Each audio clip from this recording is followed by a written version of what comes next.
Lecture du livre du prophète Isaïe. L'année de la mort du roi Osias, je vis le Seigneur, qui siégeait sur un trône très élevé. Les pans de son manteau remplissaient le temple. Des séraphins se tenaient au-dessus de lui. Ils avaient chacun 6 ailes, 2 pour se couvrir le visage, 2 pour se couvrir les pieds, et 2 pour voler. Ils se criaient l'un à l'autre. Saint, Saint, Saint le Seigneur de l'univers. Toute la terre est remplie de sa gloire. Les pivots des portes se mirent à trembler à la voix de celui qui criait, et le temple se remplissait de fumée. Je dis alors, malheur à moi, je suis perdu, car je suis un homme aux lèvres impures. J'habite au milieu d'un peuple aux lèvres impures, et mes yeux ont vu le roi, le Seigneur de l'univers. L'un des séraphins vola vers moi, tenant un charbon brûlant, qu'il avait pris avec des pinces sur l'autel.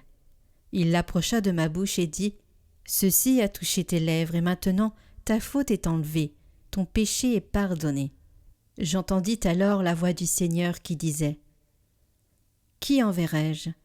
Qui sera notre messager ?» Et j'ai répondu « Me voici, envoie-moi. »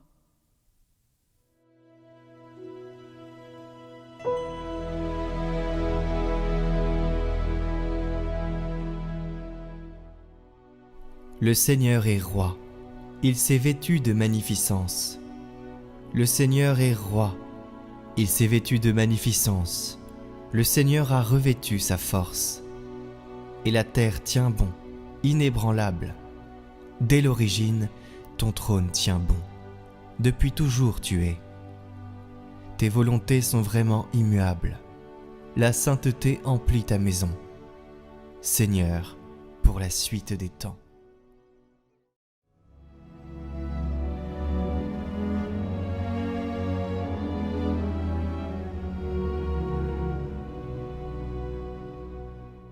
Évangile de Jésus-Christ selon saint Matthieu. En ce temps-là, Jésus disait à ses apôtres : « Le disciple n'est pas au-dessus de son maître, ni le serviteur au-dessus de son Seigneur. Il suffit que le disciple soit comme son maître, et le serviteur comme son Seigneur. Si les gens ont traité de Béelzéboul le maître de maison, ce sera bien pire pour ceux de sa maison. Ne craignez donc pas ces gens-là. Rien n'est voilé qui ne sera dévoilé. Rien n'est caché qui ne sera connu. Ce que je vous dis dans les ténèbres, dites-le en pleine lumière. Ce que vous entendez au creux de l'oreille, proclamez-le sur les toits. Ne craignez pas ceux qui tuent le corps sans pouvoir tuer l'âme. Craignez plutôt celui qui peut faire périr dans la géhenne l'âme aussi bien que le corps. 2 moineaux ne sont-ils pas vendus pour un sou? Or, pas un seul ne tombe à terre sans que votre Père le veuille. Quant à vous, même les cheveux de votre tête sont tous comptés. Soyez donc sans crainte. Vous valez bien plus qu'une multitude de moineaux. Quiconque se déclarera pour moi devant les hommes, moi aussi je me déclarerai pour lui devant mon Père qui est aux cieux. Mais celui qui me reniera devant les hommes, moi aussi je le renierai devant mon Père qui est aux cieux.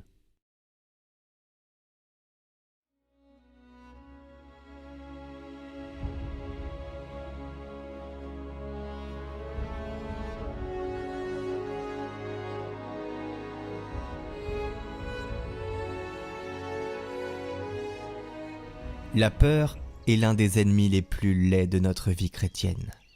Jésus exhorte « N'ayez pas peur ». N'ayez pas peur. Et Jésus décrit 3 situations concrètes qu'ils devront affronter. Elles sont comme les 3 tentations. La première, édulcorer l'évangile, le diluer. La deuxième, la persécution. Et la troisième, la sensation que Dieu nous a laissés seuls.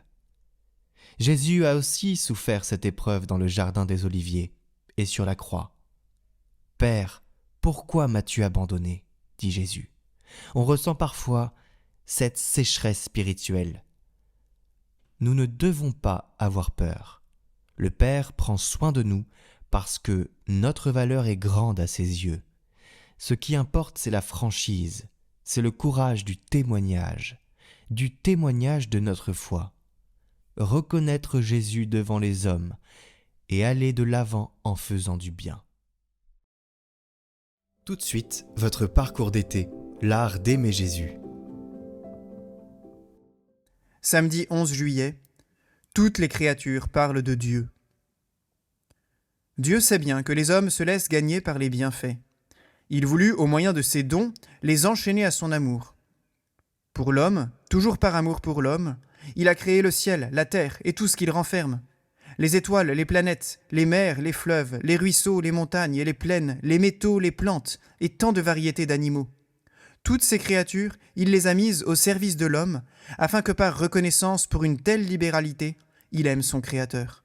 « Oui, Seigneur, s'écriait saint Augustin, et le ciel et la terre et tant de merveilles qu'ils offrent à mes yeux, tout me parle, tout me presse de vous aimer, car chacune de ces créatures me rappelle l'amour qui vous inspira la création. » Dans sa solitude, le fondateur de la Trappe, l'abbé de Rancé, s'arrêtait à regarder les collines, les ruisseaux, les fleurs, les oiseaux, les étoiles, le firmament, et il sentait, à la vue de chacune de ces créatures, son cœur s'enflammer d'amour pour le Dieu qui, par amour pour lui, les avait tirés du néant. Ainsi encore, sainte Marie-Madeleine de Pazzi tenait-elle en main une belle fleur. Voilà que la flamme de l'amour embrasait son cœur. De toute éternité, soupirait-elle, mon divin Seigneur a pensé par amour créer cette fleur pour moi.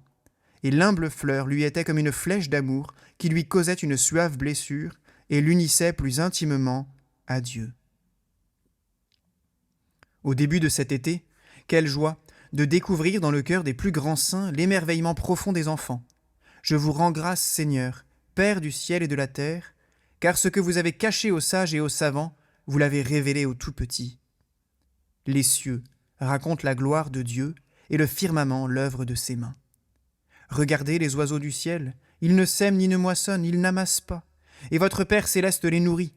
Et vous-même, ne valez-vous pas beaucoup plus qu'eux ? Observez comment poussent les lys des champs, ils ne travaillent ni ne filent. Or, je vous dis que Salomon lui-même, dans toute sa gloire, n'était pas habillé comme l'un d'entre eux.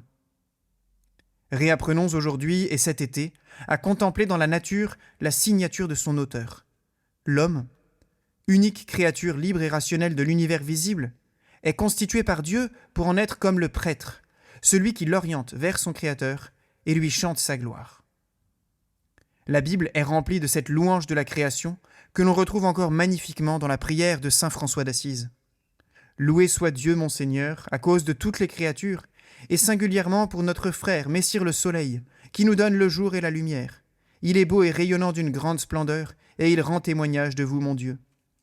Loué soyez-vous, mon Seigneur, pour notre sœur la lune et pour les étoiles. Vous les avez formées dans les cieux, claires et belles. Loué soyez-vous, mon Seigneur, pour mon frère le vent, pour l'air et le nuage et la sérénité de tous les temps, quels qu'ils soient, car c'est par eux que vous soutenez toutes les créatures. Loué soit mon Seigneur pour notre sœur l'eau, qui est très utile, humble, précieuse et chaste. Louons le Seigneur dans sa création, et prions avec saint Alphonse pour apprendre l'art d'aimer Jésus. Ô Dieu de tout amour, ô Seigneur des cieux d'en haut, vos traits sont si doux, si gracieux à regarder, qu'un seul regard serait une béatitude ineffable. Vous êtes béni, vous êtes le seul, l'unique qui peut combler mon cœur de son amour. Ô beauté suprême et splendeur infinie, ô source intarissable et océan de délices, ô vie qui me fait vivre ma véritable vie d'en haut, je vous donne, Seigneur, mon amour tout entier. Amen.